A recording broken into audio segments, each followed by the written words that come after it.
નમસ્કાર વિદ્યાર્થી મિત્રો, આપણે એમટીજી અગાર ચેનલમાં આપનું સ્વાગત છે.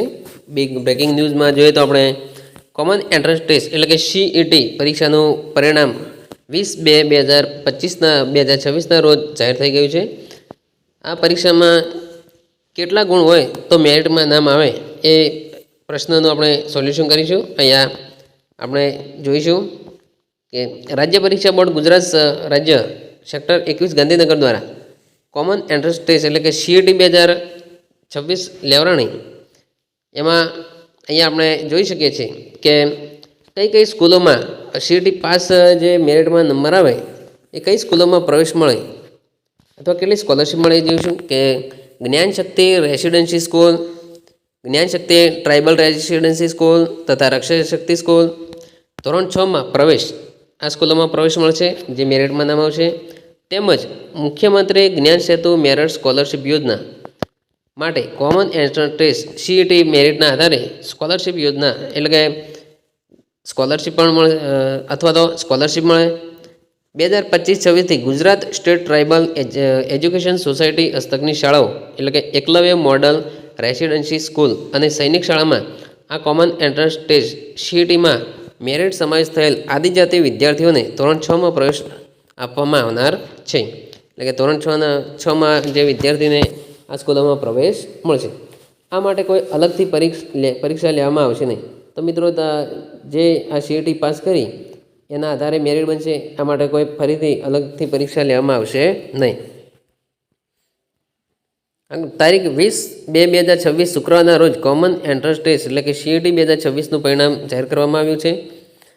પરીક્ષામાં અહીંયા તમે વિગતવાર જોઈએ તો કેટલાથી કેટલા માર્ક્સ વચ્ચે કેટલા વિદ્યાર્થીઓ મેલ ફિમેલ અને ટોટલ અહીંયા આપેલું છે. ફક્ત એક જ વિદ્યાર્થી 120માંથી 115 અને 20 વચ્ચે છે.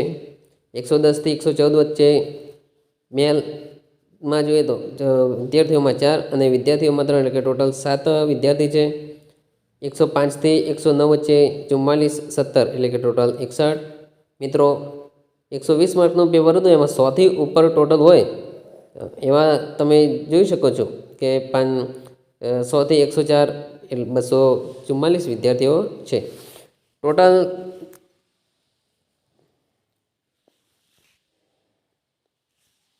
અહીંયા ટોટલ પરીક્ષા આપનાર 5,89,640 વિદ્યાર્થીઓ હતા. અહીંયા ટકાવારી પ્રમાણે પણ મેરિટ તમે જોઈ શકો છો.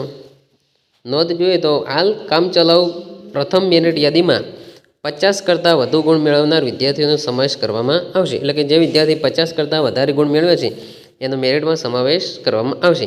તેમજ અનુસૂચિત જાતિ અને અનુસૂચિત જનજાતિના વિદ્યાર્થીઓ માટે 45 કરતાં વધુ ગુણ મેળવનાર વિદ્યાર્થીઓનો સમાવેશ કરવામાં આવશે.